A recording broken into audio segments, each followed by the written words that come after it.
Let's talk about excusitis. So going deep into the study of people, the author found one thing that most unsuccessful people suffer from a mind-deadening disease called excusitis. Most average people have at least a mild case of it, and the more successful you become, the less likely you are to make any excuses. Now, what kinds of excuses? The most prominent one is the health excusitis, where you've seen people, oh, I couldn't do this because my head was paining, my leg was paining, I'm not feeling well, I have cold, flu, whatever. Now, how he illustrates this by comparing a few people and their scenarios. So one of the people from his audience, he came up to him and told him that, yeah, all of what you said was good, but I don't think it's going to do any good to me. Why? Because he thinks that he has something bad with his heart. But he's already shown to 4 doctors and none of them have been able to identify what's wrong with his heart.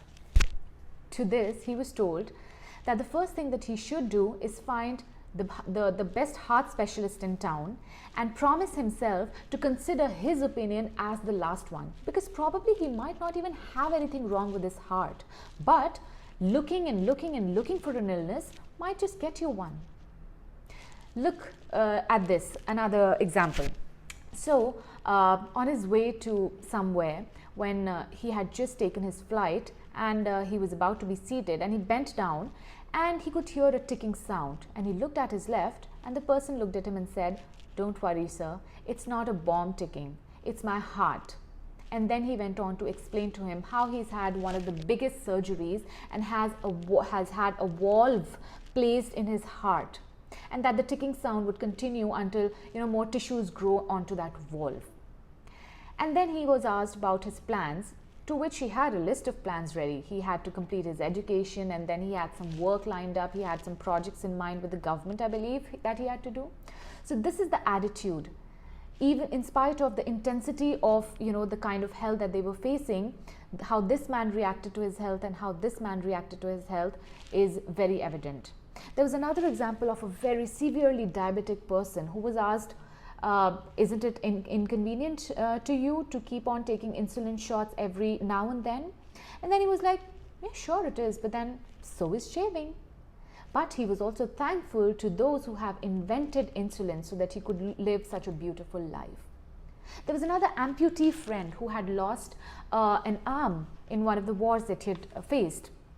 And he always used to say that a person with one arm but a positive attitude will always defeat a person with 2 arms but a negative attitude. So, what do we do to cure ourselves from this disease? First, refuse to talk about your health. Second, refuse to worry about it. Be grateful that your health is as good as it is today, and remind yourself that it's better to wear out than to rust out.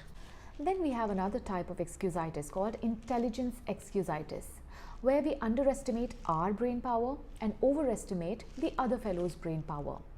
There was a genius as per the level of IQ that he had, but he was the most unsuccessful person in and around the author's circle.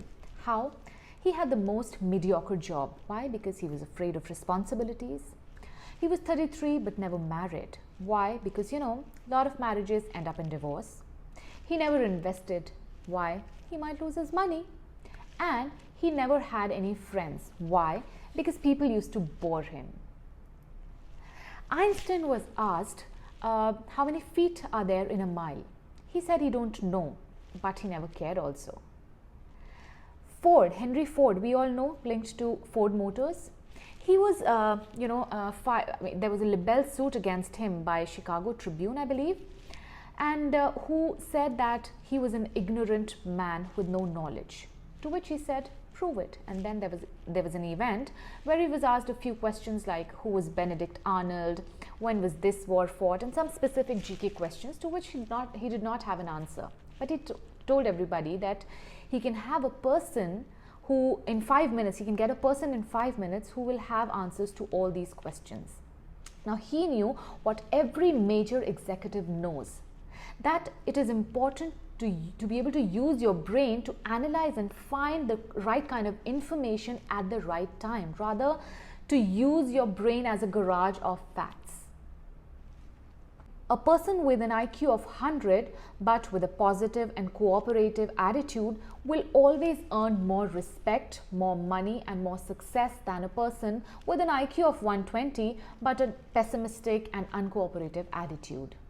Then there's something called age excusitis. You know, why you're washed up at 40 and now I can't do this because I'm too old, or you know, how can I do this? I'm so young for this. All these come under the category of age excusitis. We also have something called bad luck excusitis. You've seen people saying that, oh, he got the job because of his luck. Oh, I couldn't do it because, you know, my luck did not favor me. Now imagine if Roosevelt had taken up an excuse of his lifeless legs, if Truman had taken up an excuse of having no college education, if Kennedy could have easily said he's too young to be a president, where would these people be and their names be, right? So a very important thing about this kind of disease called excusitis is that, like any other disease, this disease also keeps getting worse if not untreated. The victim of this disease thinks, oh, I'm not able to do or find success in whatever I'm doing right now. What can I do? What can I say to save my face from people? Maybe what is more relevant to me? Maybe I have bad luck, my age is not appropriate, I have not been brought up this way, so on and so forth. It's very important to identify that you have this kind of a disease and then try to cure yourself from it.